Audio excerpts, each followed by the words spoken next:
Hi, I'm Jake, 32, and last month my life blew up when I came home from work and found my estranged family trying to move into my house. Without asking. With a moving truck. I've always been the black sheep. My brother Dan. Golden child. He could have punched the Pope and my parents would have defended him. Meanwhile, I got grounded once for getting punched by him. Yeah. That kind of family. 3 years ago, I lost my condo after the pandemic kicked me in the teeth. I was jobless, broke, and desperate. I asked my parents for help. They laughed and told me to go live in my truck. Literally. So I did. I bought a crappy camper, parked it behind an old warehouse, and started over. Fast forward to this year, I finally got my life together. New job, promotion, and drumroll, I bought a house. Nothing fancy, but mine. A 3-bedroom manufactured home with a little backyard where I set up my old camper like a weird nostalgic monument to how far I'd come.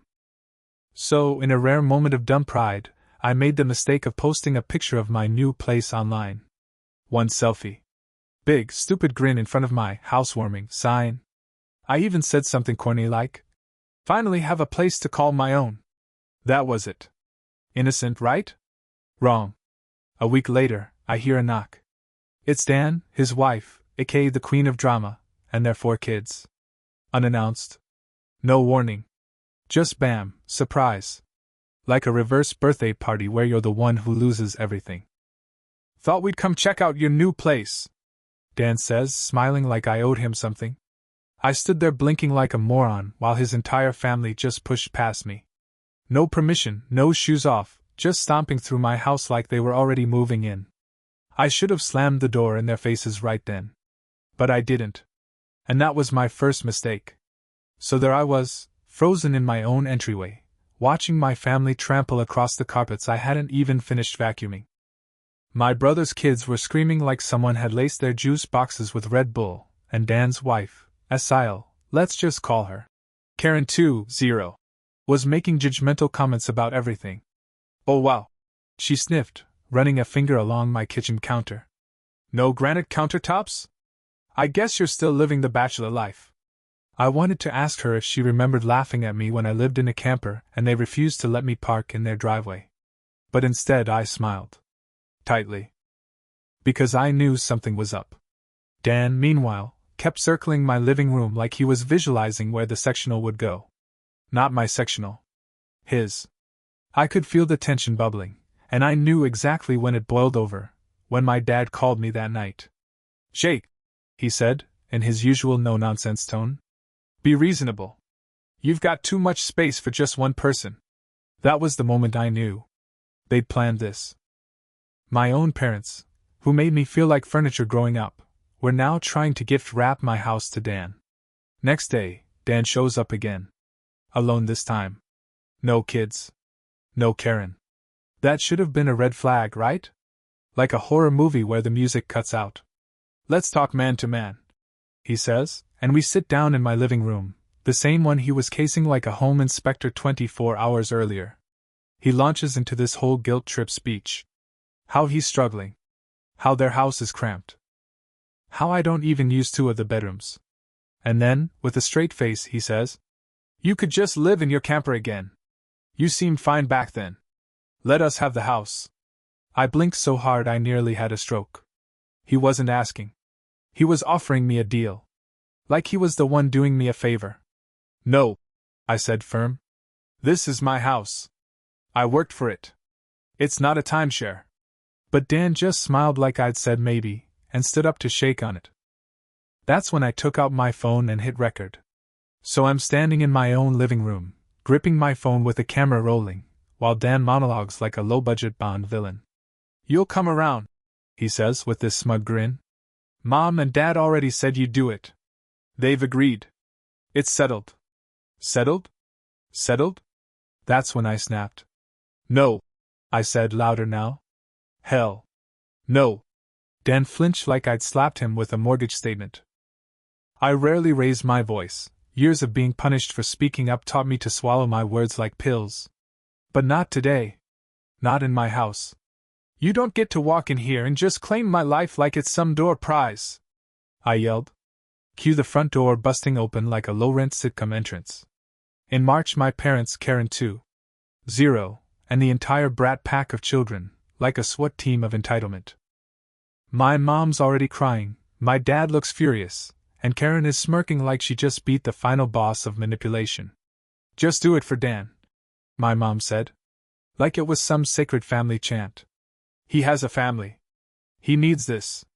You didn't need me when I was living in a camper behind a warehouse. I snapped. You all laughed at me. Remember that? Karen steps forward, crocodile tears already cued. But I'm pregnant again, she gasps. You can't do this to us. And then, hand to God, she slapped me. Hard. Right across the face. In my living room. Dan tried to hold her back, but she was already on full banshee mode, screaming about how I was cruel and heartless and how I'd ruined her life. That's when I held my phone up like the Excalibur of justice. I recorded everything. I said, one more step, and the cops get it. Everyone froze. Then my dad, the fearless leader of the Do It for Dan brigade, growled, You've got a week to come to your senses. I smiled. And you've got 10 seconds to get off my property. Karen stormed out, wailing. Dan muttered something under his breath. My mom called me a selfish, lonely boy. And then they all finally left. I locked the door. Then I watched the footage again. Just to remind myself I wasn't crazy. The next week was quiet. Too quiet. No calls. No visits. Just an eerie calm, like the eye of a hurricane. I even convinced myself maybe, they'd gotten the message. Spoiler, they hadn't. Friday night, I pull into my driveway after a long shift, and there it is, like a scene from a nightmare. A moving truck. My brother's minivan. A pile of boxes stacked neatly on my front porch like it was UPS Christmas. Dan waved at me like we were neighbors at a barbecue. We're just getting started, he chirped. I don't even remember getting out of my truck. 1 second I was behind the wheel. Next thing I knew, I was marching toward them, chest tight, vision tunneling. Karen popped out of the front door holding a crockpot. My crockpot. It's okay, she cooed. Mommy said we could. My blood pressure hit, explode, levels.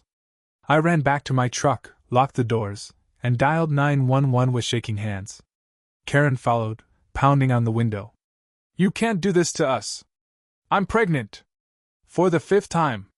I shouted through the glass. Tell your uterus I don't care. The 911 operator caught that. She also caught Karen threatening to key my truck if I didn't cooperate. Which is great, because Karen's never been big on subtlety. Or intelligence. Cops showed up 10 minutes later. Dan and Karen had changed the locks on my house. Yes. Drilled out the original deadbolt and everything. They even left the drill and packaging from Harbor Freight lying on the porch like confetti at a felony-themed birthday party. Karen was smug, until the cops asked for a rental agreement. She and Dan proudly presented a document. A forged rental agreement. My signature looked like someone held a crayon with their foot and tried to spell Boagity boo. I looked at the officers and said, This is fraud. Also, that's not even my middle name. Karen still didn't get it. Why are you being so difficult? This is for the kids. And that's when I lost the last shred of sympathy I had. I was homeless. I lived in a camper. And none of you gave a damn. Now you want to steal my house and cry about kids? The officers told them they needed to leave, immediately, or face charges. Karen screamed. Dan muttered. The kids started crying on cue like they'd rehearsed a guilt-ridden musical number. But I didn't budge. And the cops? They stayed until every last box was back on that truck. The next week, I installed cameras. Everywhere. Ring doorbell, motion cams by the windows, even one on the camper in the backyard. I wasn't taking any chances. But apparently, security cameras weren't just a good idea, they were essential. Because that Christmas Eve? They struck again. I'd invited some extended family over, my cool uncle, a few cousins, people who actually liked me. It was my first real family gathering that didn't make me want to fake appendicitis. We had music, snacks, eggnog flowing like holy water. Someone brought a Ray Charles Christmas album, and for a moment, I was happy. Like, stupidly, actually okay for once. Then, without knocking, without warning, the door opens and in walks them. My parents. Dan. And yes, Karen. Surprise! My mom crooned like this was all totally normal. Karen even had gifts in her arms. Like bribing me with peppermint-scented bath bombs was gonna erase months of psychological warfare. I stood there blinking, mid-nog sip. Uncle Bob? Bless that man. He stood up and said, "You don't deserve to be here after what you pulled." Silence. And then? My grandparents, my mom's parents, walked right up to her and said, "We've never been more disappointed in you." Mic drop. Karen immediately launched into her classic sawfest. Said it wasn't fair that I had this house to myself while she had 4 children and no space to feel like a real mom. So, like a jackass with a death wish, I said, "You don't feel like a real mom because my mom raises your kids for you." Yeah. That lit the fuse. She shrieked. I may have heard the word monster. Dan's oldest kid started kicking my shin while screaming, "You made mommy cry." Dan tried to calm his son down, but the family turned on them. Like a full-scale intervention. One cousin called Karen a freeloader. My aunt said she was the reason no one came over anymore. Even my grandfather, who says nothing, told Dan he'd raised his kids better than this. Spoiler, he hadn't. Karen sat down on my couch and refused to move. Said she had a right to be here. I told her the only thing she had a right to do was leave. Eventually they did. Shamed, shriveled, and giftless. And you know what? That party was awesome after they left. Everyone stayed the night. The camper became a guest suite. I made coffee the next morning and got compliments on my hosting skills. Me. The guy who used to sleep in a truck behind a warehouse. It was the first time I felt like maybe, just maybe, I wasn't the family embarrassment anymore. Just when I thought the drama was winding down, spoiler alert, it wasn't. A few months later, my doorbell rings. It's my parents, looking like they've just come from a funeral. Behind them? Dan. And he actually looked nervous. I should have slammed the door, but I was curious. Morbid curiosity is a hell of a drug. "We just want to talk," my mom said, voice all syrupy and apologetic. I met them at a public restaurant, my choice. Neutral ground. Breadsticks and boundaries. Turns out, they weren't there to apologize. They wanted money. Apparently, Dan's credit was trash, color me shocked, and they were begging me to either co-sign on an apartment lease, or front the cash to help him move out. Why? Because Karen had become too much to live with. Cue my internal cackling. I told them no. Calmly. Politely. Like someone who's been to therapy, even if it's just Reddit. Dan exploded. Said I had so much, and he had a family to take care of. That it wasn't fair I had a house and he didn't. I laughed. Loud enough for nearby tables to glance over. "Where were you when I needed a place to sleep?" I asked. "Oh right, you were laughing at me from your parents' couch." He tried to argue, but my mom grabbed my hand. Literally grabbed me and said, "Please don't bring up the past." I pulled my hand back. "That's convenient." They looked stunned when I explained I wasn't rich, I just made smart choices. I broke down how 70% of my income goes to mortgage, bills, and truck repairs. How the remaining 30% is for emergency savings, not bailing out people who tried to steal my house. Then I turned to my mom and said, "Why haven't you co-signed for him, if he's such a good boy?" Her eyes darted like she was reading an eye chart. She had no answer. Dan stormed out after that. My parents stayed for soup, but they looked like they were trying to swallow cement. I thought that would be the end. But Karen had other plans. A week later, in the dead of night, someone egged my truck. Like dozens of eggs. The thing looked like an omelet had exploded on it. Caught it all on camera, of course. The culprit was wrapped in enough sweats and scarves to look like a genderless ninja, but the height? The walk? Yeah, it screamed Karen. Police didn't do much, called it a probable prank. But I filed the report anyway. I waited for more. Nothing came. No more eggs. No key paint. Just silence. Too much silence. which, in this family, means the next explosion was already loading. Okay. Remember how I said Karen, aka my sister-in-law, aka the unholy patron saint of passive-aggressive entitlement, was too quiet? Yeah. That silence was because she was busy detonating her own marriage. Turns out the youngest of her 4 kids, the one she was always using as an emotional battering ram, wasn't Dan's. Let that sink in. Dan found out when he secretly got a DNA test done on all the kids. 3 were his. Baby number 4? Not even close. Lighter skin, curly hair, no genetic resemblance, and suddenly that coworker Karen kept texting late at night made a lot more sense. Dan went full forensic files. He pulled bank records, texts, phone logs. He found the other man, a 40-something discount Lothario with a dad bod and a tan line from his wedding ring. This guy actually had the gall to testify on Karen's behalf in divorce court, talking about how she deserved better than Dan, and was a true queen. Even the judge rolled his eyes.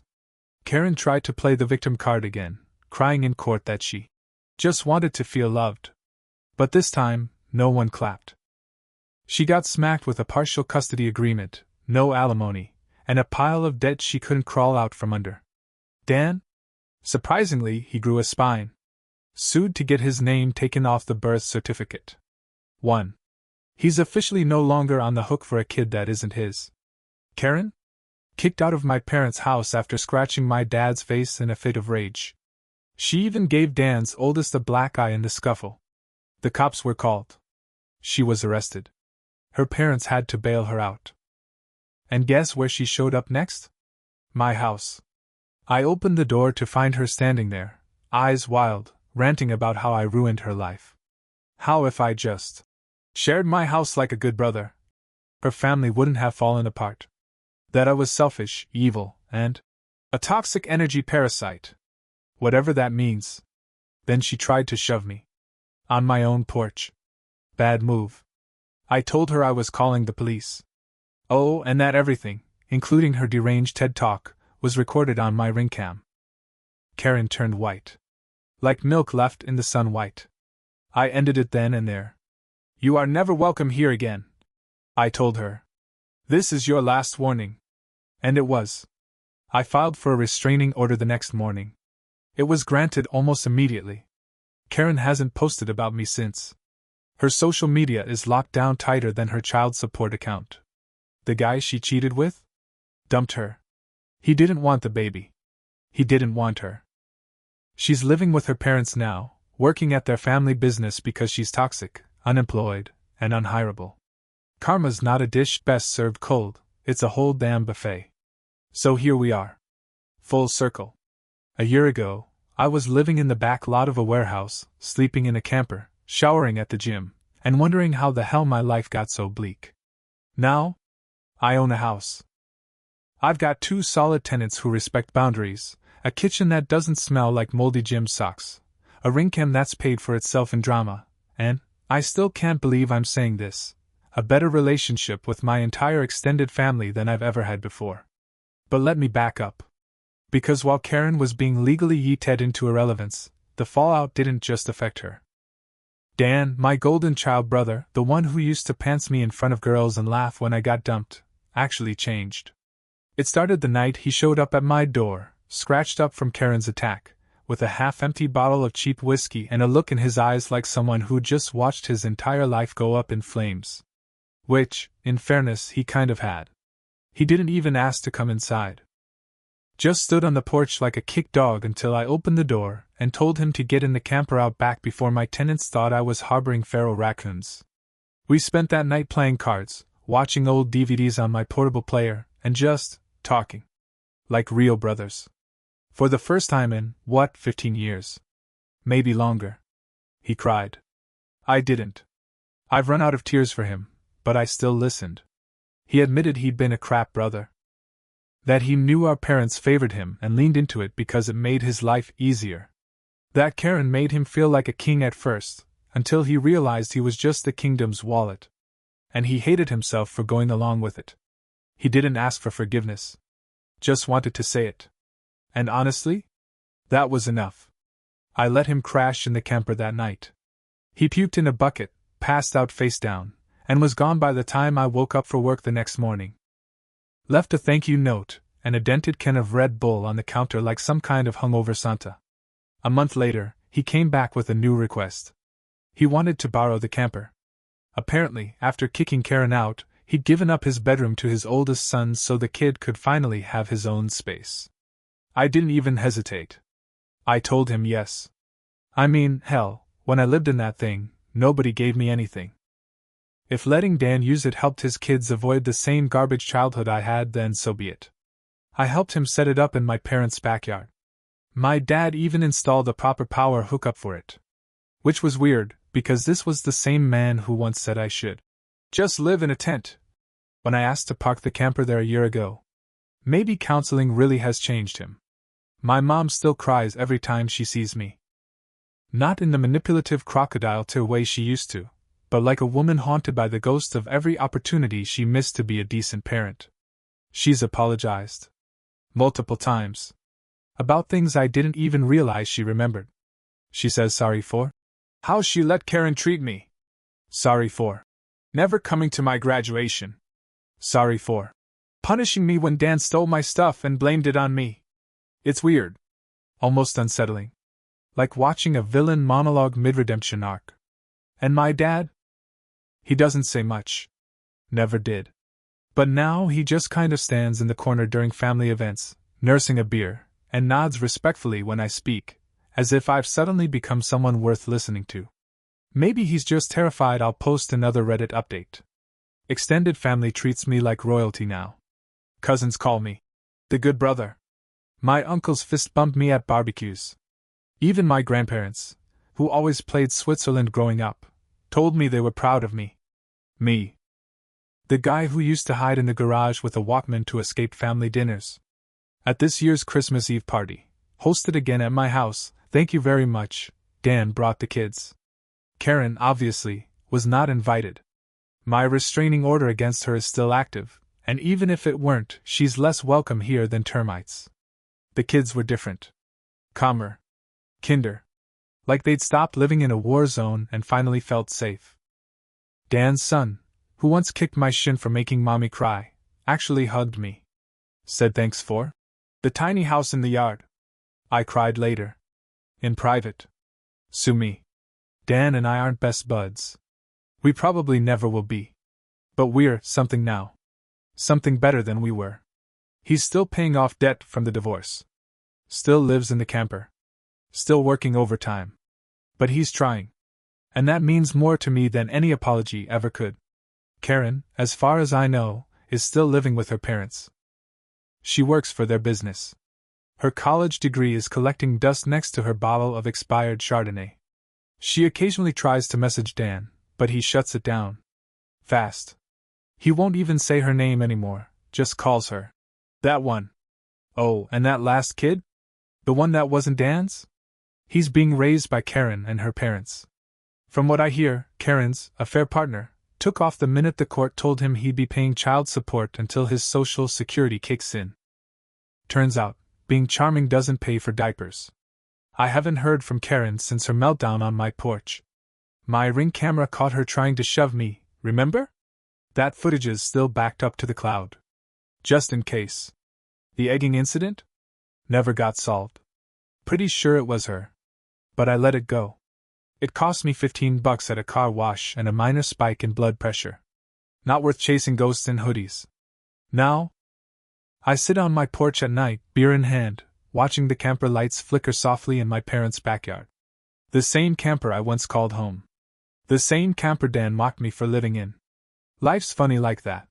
Sometimes the people who bury you are the same ones who eventually dig you out. And sometimes the house they tried to steal becomes the place they run to when their own lives fall apart. Do I trust them? Not fully. But I'm not doing this for them. I'm doing it for the kids who finally have peace. For the brother who finally grew a spine. For the family I'm finally learning how to build, on my terms. So yeah? I may not have a wife. Or kids. Or granite countertops. But I've got a home. And no one, not Karen, not Dan, not even my guilt-ridden parents, is ever taking it away from me again. Last week, I did something wild. I took the camper, my camper, and finally went actual camping. Not behind a warehouse. Not in someone's backyard. Real forest, real campfire, real peace. I grilled hot dogs, watched the stars, and for the first time in years, didn't feel like I was hiding from anything. I brought Dan's kids with me. Just us, the woods, and a deck of Uno cards. His oldest said, "Uncle Jake, this is the best day ever." And I believed him. Karen? Still blocked. My parents? Still trying. Dan? Still living in the camper, but saving for a place of his own. We're not best friends. But he's trying, and that counts. I don't know what the future holds.